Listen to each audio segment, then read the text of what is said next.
ಇನ್ನು ಭಾರತದ ಅತಿ ಉದ್ದದ ಸಮುದ್ರ ಸೇತುವೆಗೆ ಚಾಲನೆ. 21.8 ಕಿಲೋಮೀಟರ್ ಉದ್ದದ ಅಟಲ್ ಸೇತು ಲೋಕಾರ್ಪಣೆ. ಅಟಲ್ ಸೇತುವೆಗೆ ಚಾಲನೆಯನ್ನ ನೀಡಿದ್ದಾರೆ ಪ್ರಧಾನಿ ನರೇಂದ್ರ ಮೋದಿ. ಮುಂಬೈನಲ್ಲಿ ಸೇತುವೆಗೆ ಚಾಲನೆ ನೀಡಿದ ಪ್ರಧಾನಿ ಸಿಎಂ ಏಕನಾಥ್ ಶಿಂದೆ, ಡಿಸಿಎಂ ಫಡ್ನವೀಸ್ ಈ ಸಂದರ್ಭದಲ್ಲಿ ಭಾಗಿಯಾಗಿದ್ರು. ಮುಂಬೈ ನವಿ ಮುಂಬೈ ಏರ್ಪೋರ್ಟ್ಗಳಿಗೆ ನೇರ ಸಂಪರ್ಕ ಕಲ್ಪಿಸುವಂತಹ ಅತಿ ಉದ್ದದ ಸಮುದ್ರ ಸೇತುವೆ ಈಗ ಲೋಕಾರ್ಪಣೆಯಾಗಿದೆ. ಮುಂಬೈ ಮತ್ತು ಜವಾಹರ್ಲಾಲ್ ನೆಹರು ಬಂದರು ಮಧ್ಯೆ ಸಂಪರ್ಕ. ಮುಂಬೈ ನವಿ ಮುಂಬೈ ಪ್ರಯಾಣ ಇನ್ಮುಂದೆ ಕೇವಲ 20 ನಿಮಿಷಗಳಿಗೆ ಇಳಿಕೆಯಾಗಿದೆ. ಸುಮಾರು 17,840 ಕೋಟಿ ರೂಪಾಯಿ ವೆಚ್ಚದಲ್ಲಿ ನಿರ್ಮಾಣ ಆಗಿರುವ ಅತಿ ಉದ್ದದ ಸಮುದ್ರ ಸೇತುವೆ ಅಟಲ್ ಸೇತು ಅದನ್ನ ಲೋಕಾರ್ಪಣೆ ಮಾಡಿದ್ದಾರೆ ಪ್ರಧಾನಿ ನರೇಂದ್ರ ಮೋದಿ. ಈ ಸಂದರ್ಭದಲ್ಲಿ ಸಿಎಂ ಏಕನಾಥ್ ಶಿಂದೆ, ಡಿಸಿಎಂ ಫಡ್ನವೀಸ್ ಪ್ರಧಾನಿ ಅವರಿಗೆ ಸಾಥ್ ನೀಡಿದ್ರು, ಅವರ ಜೊತೆ ಭಾಗಿಯಾಗಿದ್ರು.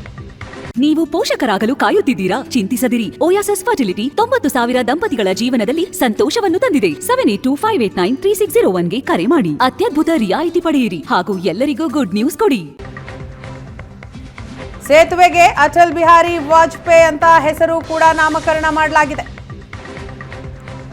ಅಟಲ್ ಸೇತುವೆ 21.8 ಕಿಲೋಮೀಟರ್ ಉದ್ದ, 6 ಪಥಗಳನ್ನ ಹೊಂದಿದೆ. ಸಮುದ್ರದ ಮೇಲೆ 16.5 ಕಿಲೋಮೀಟರ್ ಹಾಗೂ ಭೂಮಿಯ ಮೇಲೆ 5.5 ಕಿಲೋಮೀಟರ್. ಮುಂಬೈ ನವಿ ಮುಂಬೈ ಅಂತರ 2 ಗಂಟೆಗಳಿತ್ತು. ಈಗ ಈ ಸೇತುವೆಯಿಂದ ಕೇವಲ 20 ನಿಮಿಷಗಳಲ್ಲಿ ಅದನ್ನು ತಲುಪಬಹುದು.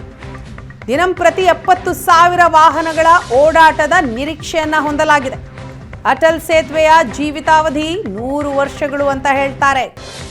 ಸಮುದ್ರ ಮಟ್ಟದಿಂದ ಸೇತುವೆ ಎತ್ತರ 15 ಮೀಟರ್ ಇದೆ.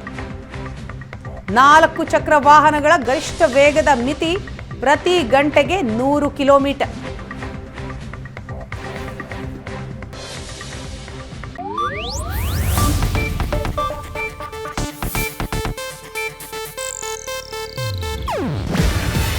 ಇದು ಏಷ್ಯಾನೆಟ್ ನ್ಯೂಸ್ ನೆಟ್ವರ್ಕ್ ಪ್ರಸ್ತುತಿ. ನೀವು ನೋಡ್ತಿದ್ದೀರಾ ಏಷ್ಯಾನೆಟ್ ಸುವರ್ಣ ನ್ಯೂಸ್.